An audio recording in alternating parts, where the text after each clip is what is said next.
he querido invitar hoy, como es normal, llamar personas que le dan a este programa prestigio y altura. Alberto Abello Moreno, editorialista, historiador y una persona dedicada a las letras.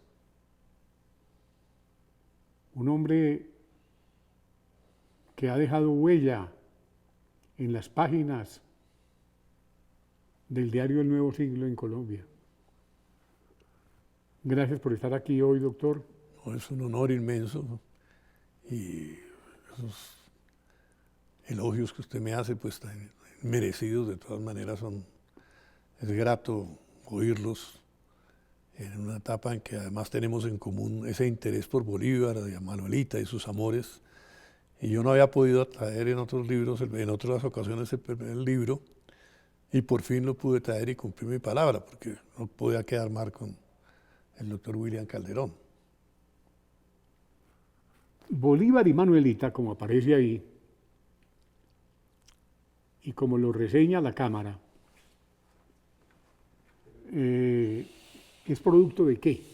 Mira, cuando se escribió ese libro, hace un par de décadas, todavía en la historia Manuelita era maltratada, es decir, a Manuelita no la tenían en cuenta, algunos inclusive, un expresidente de Colombia muy importante,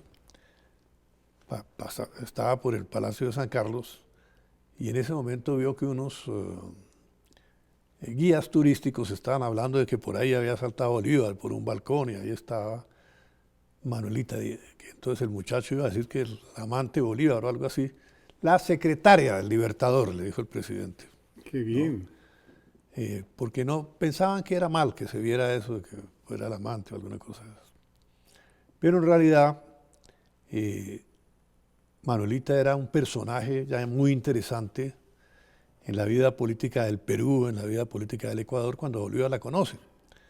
Ella ya había sido condecorada por San Martín con con la Legión del Sol, que es la que usan en Condecorada Argentina. y coronada por Bolívar.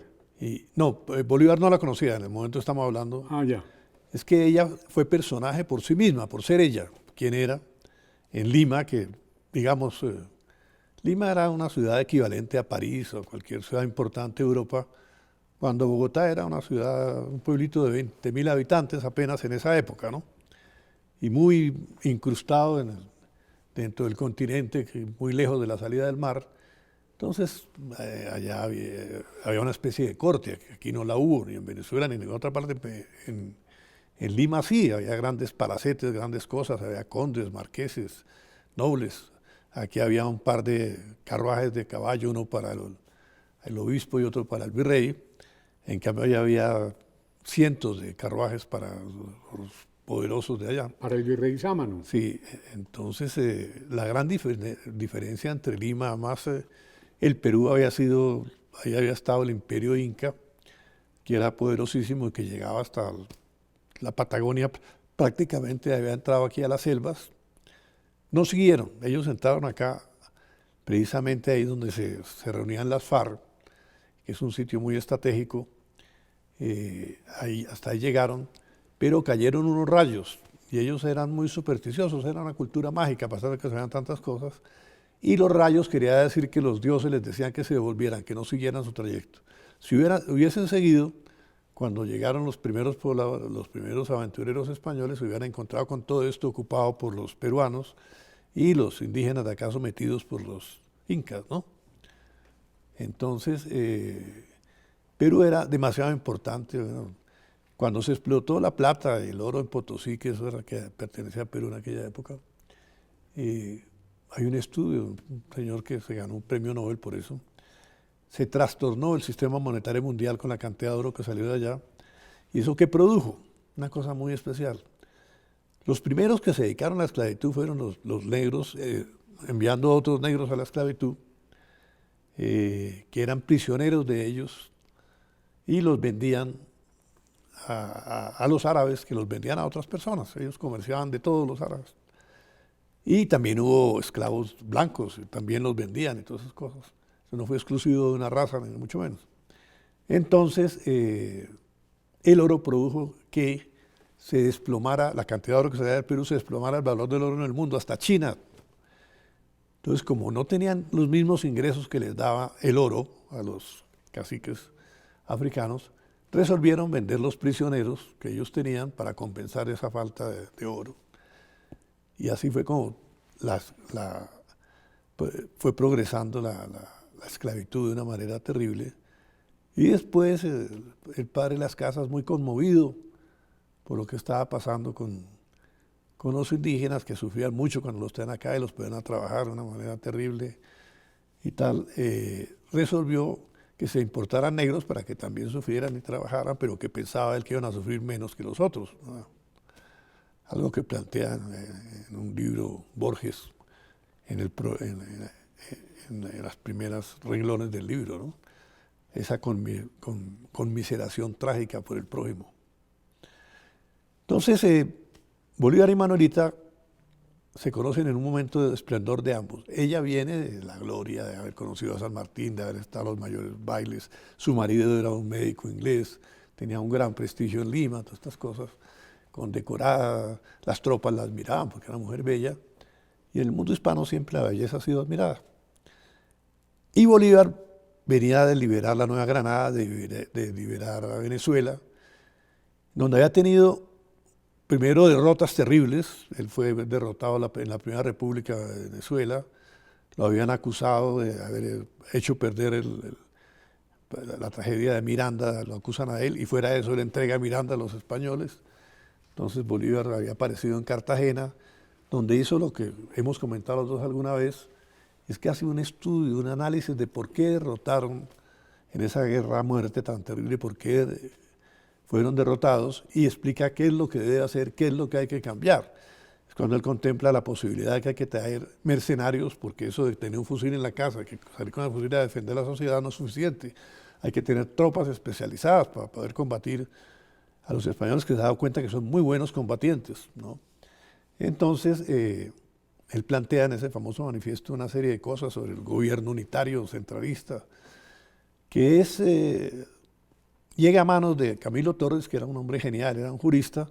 Dice, yo le voy a dar una oportunidad a este Bolívar que quiere que le ayude, porque Bolívar culminaba la carta diciendo, bueno, me ofrezco, si me colaboráis, a liberar Venezuela y después de liberar a Venezuela, liberar la Nueva Granada. Entonces, Camilo Torres le dice que sí, que le gusta la cosa. Pero Camilo Torres se ve que era vivísimo, además de ser un gran jurista. Entonces le dice, le voy a poner la primera tarea a ver cómo le va. Y lo pone a que dirija unas tropas para tomarse Santa Fe, Bogotá. Eso era casi un imposible, porque usted debía tener por cada personaje que defiende una ciudad, cada soldado, usted debe tener por lo menos 10. Y él iba con unas tropas bisoñas que no eran suficientes para eso, y las Provincias Unidas estaban muy debilitadas. Sin embargo, Bolívar acepta. Ahí es cuando se ve el carácter de él, que acepta los imposibles y tal, y viene y penetra por todas partes, por San Victorino, plomo por acá, plomo por allá. Se estremece Bogotá, que nunca pensó que a 2.600 de altura hubiera llegado alguien a bombardearlos y tal. Ese era Bolívar. Entonces, el primer conocimiento que tuvo Bogotá de Bolívar fue ese, los bombardeos, los ataques, la toma de Bogotá. Entonces, porque nada de lo de él fue gratuito. Todo lo que consigue lo va consiguiendo por las peleas que da, por las luchas que da, así parezcan imposibles. Y aquí tiene unos amores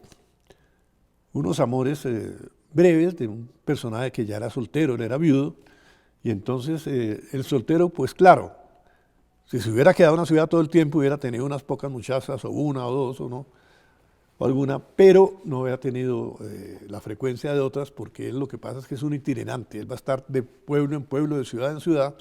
Inclusive hay un actor que se dedicó a, Bolívar estuvo en tal parte, ahí dejó un hijo, si nacía alguien por aquella época, ya dejó otro, ¿no? Que todo era una cosa intuitiva, pero en realidad Bolívar amó a muy pocas mujeres, y admiró a muy pocas mujeres de verdad, porque él era muy selectivo, ¿no? Muy selectivo. Entonces, cuando él conoce a Manuelita, él ya ha conocido la gloria, ha conocido el poder, ha organizado un nuevo Estado que acaba de ser reconocido en Europa y en Estados Unidos, las cancillerías del mundo hablan de Bolívar. Y en ese momento, en esa apoteosis en donde él era admirado y la gente se enloquecía de solo verlo, la magia del nombre de Bolívar, que la conoce, él podía haber escogido cualquier otra mujer, la mujer más famosa del planeta, decirle que la quería, encontrarse con él, no. Esta muchacha que le tiró un ramo de flores desde un balcón cuando hacía su entrada a Quito, y que él la miró, parece que hubo... Ahí mismo. Sí, ahí mismo.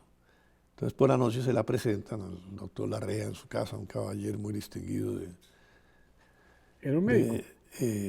no, era un aristócrata quiteño, Ya. muy respetado.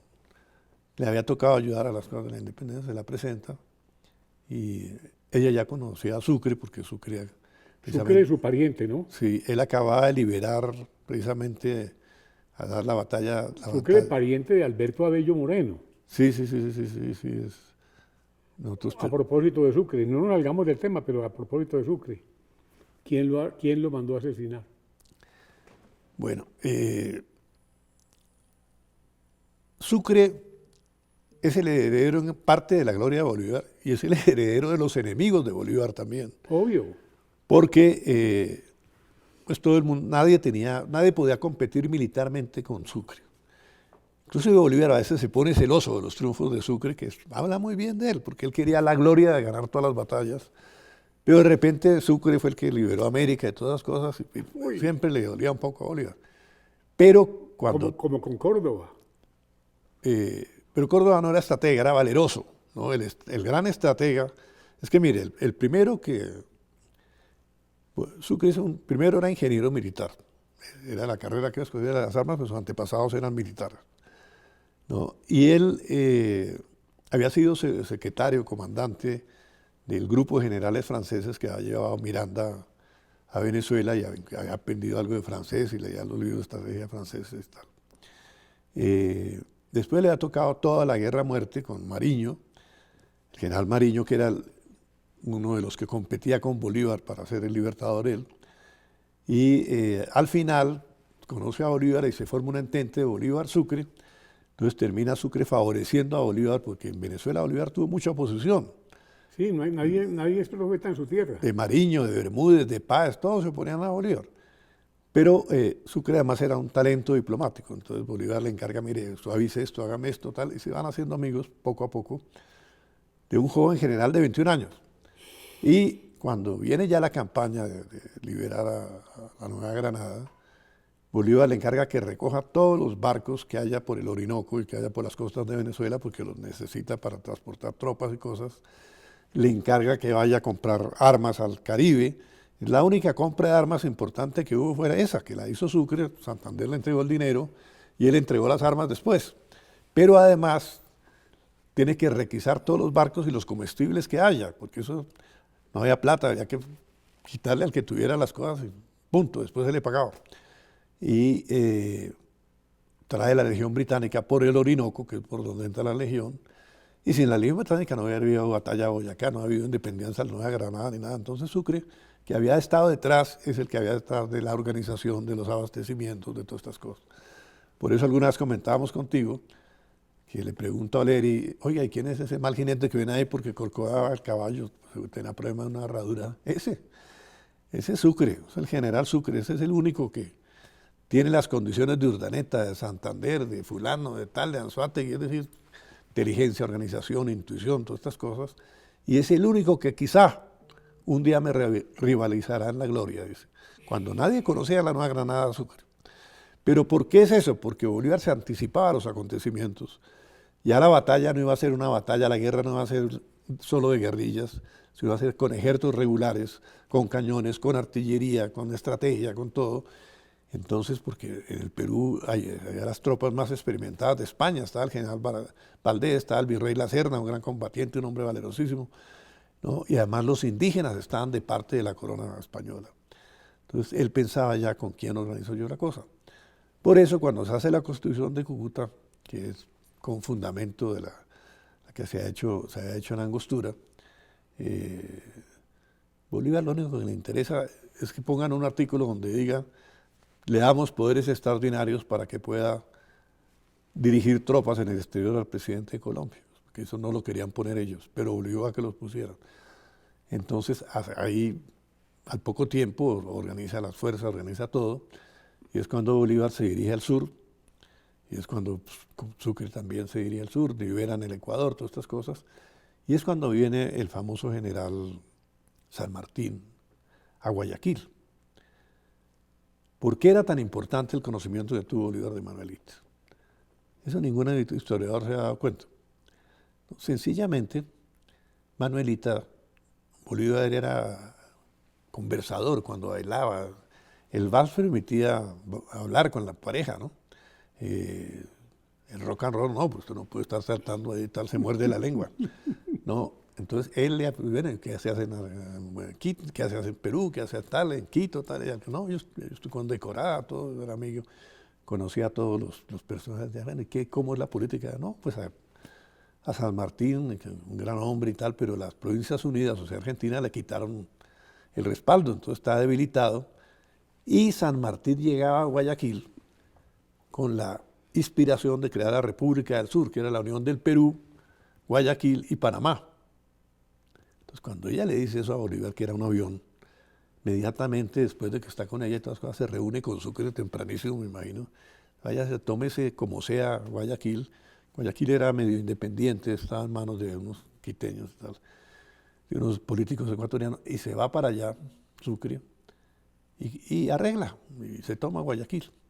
Entonces ya cuando llegó San Martín, no tenía la posibilidad de tomarse Guayaquil, no tenía la posibilidad de hacer una nueva república como él quería, teniendo un inmenso prestigio porque había hecho una labor muy importante en el Perú.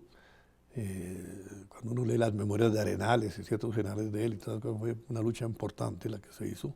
Pero había declarado la independencia del Perú, que eso da lugar a muchas controversias, inclusive con los mismos peruanos, pero no la había alcanzado. Una cosa es declarar algo, otra es alcanzarlo. Entonces, por eso los peruanos querían que Bolívar fuera al Perú. Entonces, manda a Sucre, inmediatamente que logran lo de Guayaquil, a que intervenga porque había dos gobiernos, uno en el Parlamento, otro del presidente, uno del Rivadavia, otro del otro. Entonces Sucre poco a poco va logrando, se hace dar poderes especiales como militar, y poco a poco hasta que finalmente abre el paso diplomático para que Bolívar pueda llegar y dirigir la gesta de independencia, y Bolívar va con Manuelita. Manuelita es la que lo va a acompañar a todo, que conocía la política del Perú, conocía a todos los personajes, sabía quién era el uno, quién era el otro. Entonces ella fue esencial para la vida de él. Porque no olvidemos que Bolívar había jurado no volver a casarse el día que perdió a su mujer, que era un jovencito. Ella muere en la finca. Dijo, no me vuelvo a casar. Entonces él resolvió que él iba a ser el amante de Manuelita y ella su amante. Es decir, se manera de amar.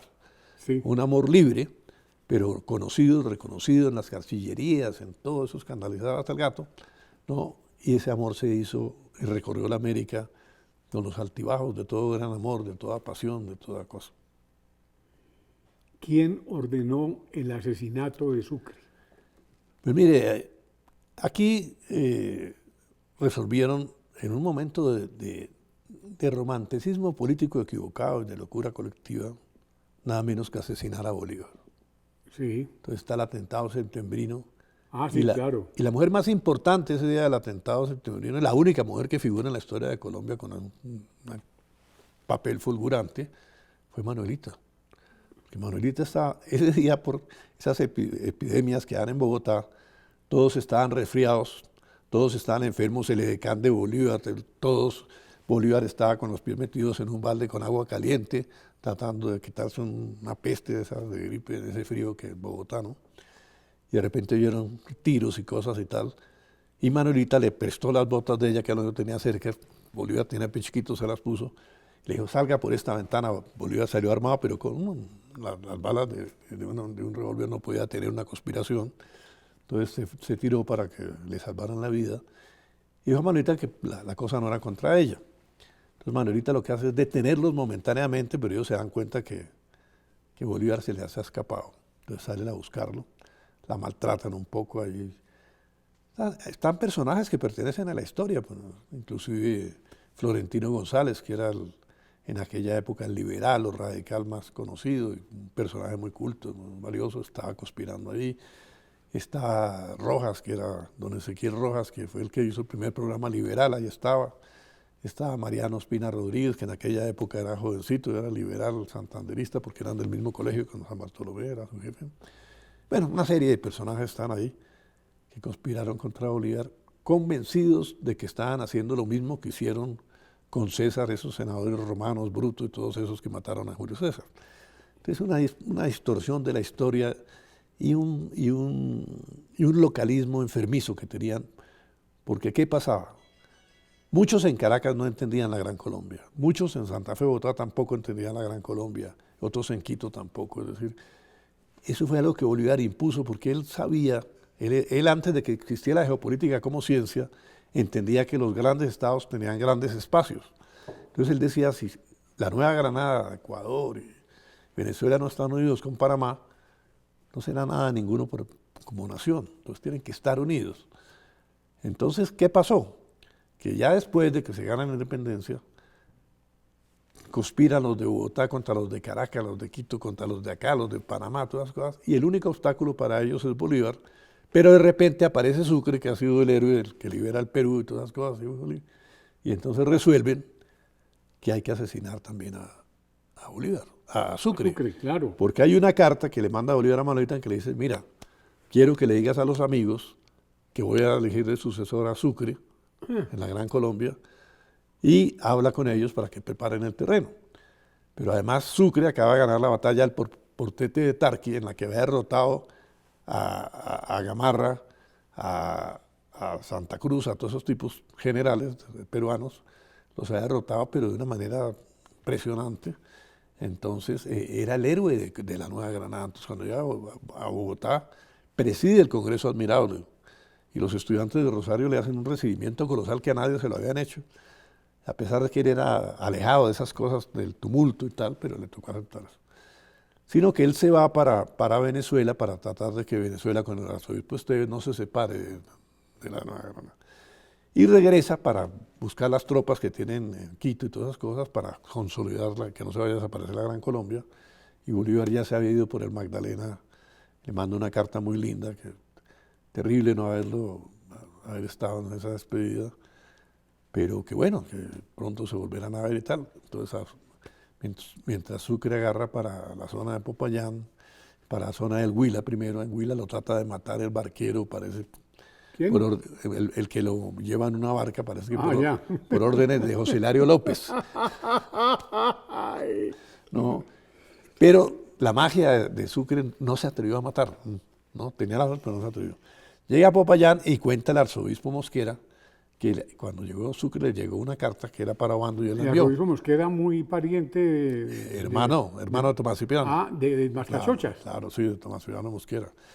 Entonces le manda el correo a Obando, en ese correo estaba la orden de asesinar a Sucre. ¿No? Y los que lo asesinan pues son todos los que trabajan en la guerrilla con Obando y esas cosas y tal. Obando no fue una logia la que le manda aquí la información, la orden, y él simplemente puso a sus hombres a que la cumplieran, ¿no? Entonces uno de ellos confesó, inclusive terminó fusilado y antes de morir confesó todo lo que había pasado, eso pues es bastante conocido. Y además... Qué bella página de la historia. Sí, esa es una página trágica, esas páginas trágicas son las más bellas. Pero usted es un maestro. Es que vale la pena recibir estas clases de historia aquí, en la barbería. Me siento muy orgulloso. No, bueno, esa es la importancia, el que me siento orgulloso soy yo de tener un corteturio como William Calderón, que es uno de los periodistas más valientes que tiene este país, y que así como es cordial y amable con uno, es capaz de enfrentar lo que sea con tal de defender su verdad, en la que él crea en ese momento. Entonces, para mí ese es el verdadero periodismo, ¿no? De todas maneras, tiene razón Felipe López cuando ha dicho, el mejor periódico que hay en Colombia es El Nuevo Siglo, por sus páginas editoriales, por la información política, por todo lo que representa. Yo trabajé ahí. Que Juan Gabriel Uribe, que es el director en este momento, él se ha dedicado al periódico en cuerpo y alma. Entonces ese periódico, el que lo lee, tiene una información ¿Y de política. ¿Y de qué vive el siglo? Tiene anuncios, tiene suscriptores y sobrevive de milagro. De milagro. Bueno. Pero sobre todo, el que quiere estar informado en política le toca conseguirlo. Es que Entonces me hace mucha falta tenerlo. los embajadores, por ejemplo, ellos leen. Sí, y Fidel Moreno me dijo, le ha vuelto a llegar el nuevo siglo y bueno, aquí nunca volvió a llegar. Increíble, ¿no? Increíble. Bueno, yo sé que usted tiene muy buenas influencias en el periódico. Hasta donde puede, ¿no? Doctor Alberto, querido historiador, querido editorialista, qué clase tan magistral la que hemos recibido hoy. Para mí es un honor entregarle ese libro. No, es que para mí esto... porque le había quedado mal 3 veces, nos hemos reunido no importa, pero llegó el momento. Es que esto es una belleza. Sí, sí. Ella está ahí, uniformada y vestida de coronel, porque Sucre la hizo coronel en la batalla de Ayacucho, ¿no? Ella se ganó los galones. Hay una carta durísima de Bolívar a Santander en que le dice, usted no me venga a criticar. Ella se ganó esos galones en combate. Si quiere usted que lo asciendan, venga. ¿Y las ibañas qué hacían? Eran mujeres muy dulces, muy queridas. Ellas les tocó el derrumbe de la monarquía. El padre era monárquico, Bolívar impidió que lo fusilaran. Pero eran unas mujeres muy agradables, muy queridas. Y formaban parte del club. Sí, fue lo que quedó. Lo que quedó de la época, ¿no? Sí. Sí. Yo me siento muy orgulloso de tenerlo aquí. Ha sido para mí un honor inmenso. Aquí nos dicen de la producción que lástima que ya se nos pasó el tiempo porque tenemos otras personas haciendo cola, pero yo sí quiero que usted me firme este libro. Ah, no, pues claro, esta la abrimos con cuidado. Es que yo no soy capaz de abrirlo. Yo generalmente cargo una navaja y no la saqué. No, ni siquiera para... Aquí, no, con estas. Sí, sí se necesita algo. Mira, metámosla aquí con cuidado. Sí, pues que no se vaya a romper. Porque vale la pena. Ya, aquí ya creo que ya abrí un huequito. Sí, ya. Qué bueno hablar con un hombre que sabe tanto de la historia de la independencia colombiana. Me siento muy orgulloso de tenerlo aquí. Bueno, vamos a firmar eso. No, eso no, ese documento.